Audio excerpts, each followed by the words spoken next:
జై కళాకారుడా అని అందరూ పిడికిలు పిగిచి గట్టిగా అనాలి. ఎందుకంటే మనం మంచి రోజులు వస్తా ఉన్నాయి, బాధపడాల్సిన అవసరం లేదు.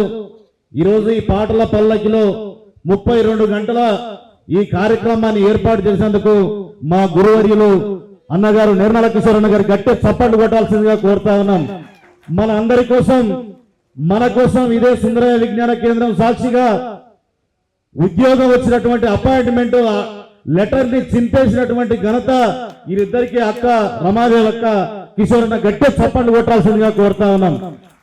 మరి మనము ఆశించిన ఒక వేదిక లేదు మనకు, మన గోడు చెప్పుకోవడానికి ఎలాంటి పరిస్థితి లేని తరుణంలో ఈ ఉద్యమాన్ని అన్న భుజాల వేసుకొని వాళ్ళ కుటుంబం మన కోసం త్యాగం చేశారు కాబట్టి ఒకసారి గట్టి చప్పట్లు కొట్టాల్సిందిగా కోరుతా ఉన్నాం. మరి గత 10 సంవత్సరాలుగా అనేక రకాల బాధలు ఇందాక అనుభవం వెంకన్న చెప్తుంటే ఏడుపు వస్తా ఉన్నది. ఎందుకంటే తిని తినక మన దగాపడ్డ కళాకారులకు న్యాయం చేయాలనే ఉద్దేశంతో మరి అనేక సంవత్సరాలుగా మరి భుజానేసుకొని ఉద్యమాన్ని ఈ దాకా తీసుకొచ్చినటువంటి గొప్ప నాయకుడు మన అనుభవం వెంకన్న గారికి ఒకసారి గట్టి చప్పట్లు కొట్టాల్సిందిగా కోరుతా ఉన్నాం. అదేవిధంగా మన దరువంజన చక్రాల రగన్న మరి మనందరం కూడా ఒక వేదిక మీద, ఎందుకంటే మనకు ప్రజాపాలన వచ్చిన దగ్గర నుంచి కూడా 75% కళాకారుల కోసమే ఆలోచిస్తున్నటువంటి ఈ ప్రజా ప్రభుత్వం, రేవంత్ అన్న ప్రభుత్వం ఖచ్చితంగా త్వరలోనే మనం న్యాయం చేస్తారని ఆశాభావంతో ఉన్నాం. కాబట్టి మన కళను నెరవేర్చేటటువంటి పరిస్థితి తొందరలోనే ఉంది. కాబట్టి మనం అందరం కూడా ఈ ప్రభుత్వానికి ఒకసారి గట్టిగా చప్పట్లు కొట్టాల్సిందిగా కోరుతూ, నీలమ్మ నీకు వందనం, తెలంగాణమ్మ నీకు వందనం, నీలమ్మ నీకు వందనం, తెలంగాణమ్మ నీకు వందనం, నీలమ్మ నీకు వందనం, తెలంగాణమ్మ నీకు వందనం, తల్లి నీకు వందనం,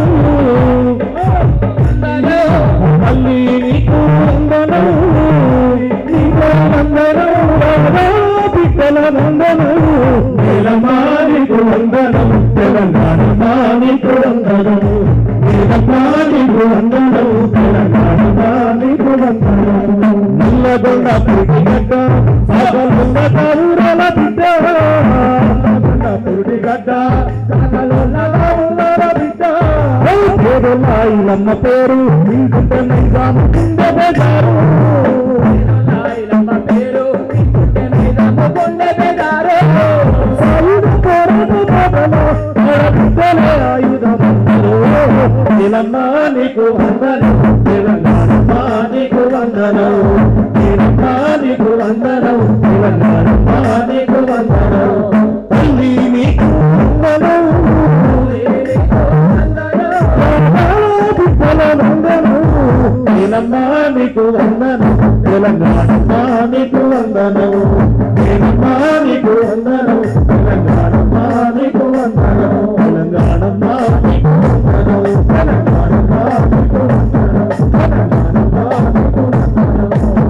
మరి గత ప్రభుత్వంలో మన పాటల పెద్దన్న ఇంతమంది కళాకారులని, కవులను తయారు చేసినటువంటి ఒక గొప్ప ప్రపంచం గుర్తించేటటువంటి ఒక గొప్ప మేధావి మన అన్న గద్దరన్నని గత ప్రభుత్వం అవమానపరిచింది. 3 గంటల సేపు ఎండలో నిలబెట్టింది.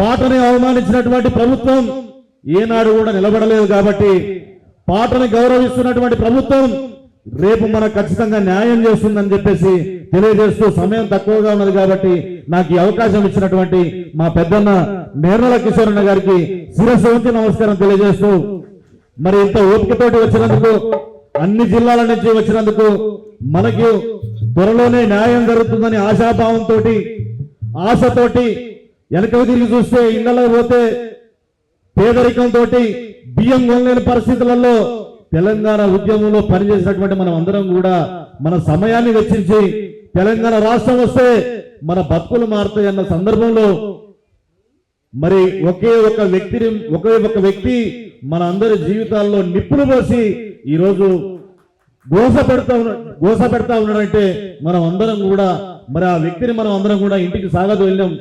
ఇవాళ ఎవరికి కూడా, ఏ కళాకారుని కూడా కనీసం ఇల్లు ఉన్నటువంటి పరిస్థితి లేదు. కడు పేదరికంతో మగ్గిపోతున్నటువంటి నా కళాకారులందరినీ కూడా మరి ఈ ప్రభుత్వం ఆదుకోవాలని, కడుపులో పెట్టుకోవాలని, ఎందుకంటే మాకు ఉద్యోగాలు ఇచ్చి మాకు జీవితాన్ని ఇస్తే మన ప్రభుత్వం, మన ప్రజా పరిపాలన, మన రేవంత్ అన్న గారిని మేము కూడా కడుపులో దాచుకొని అనేకమైన పాటలు ఇంకా చేయడానికి మేము సిద్ధంగా ఉన్నాం. కాబట్టి మరి అందరికీ కూడా త్వరలోనే న్యాయం జరుగుతుందని చెప్పేసి ఆశాభావం వ్యక్తం చేస్తూ జై కళాకారుడా, జై కళాకారుడు, కళాకారుల ఐక్యత.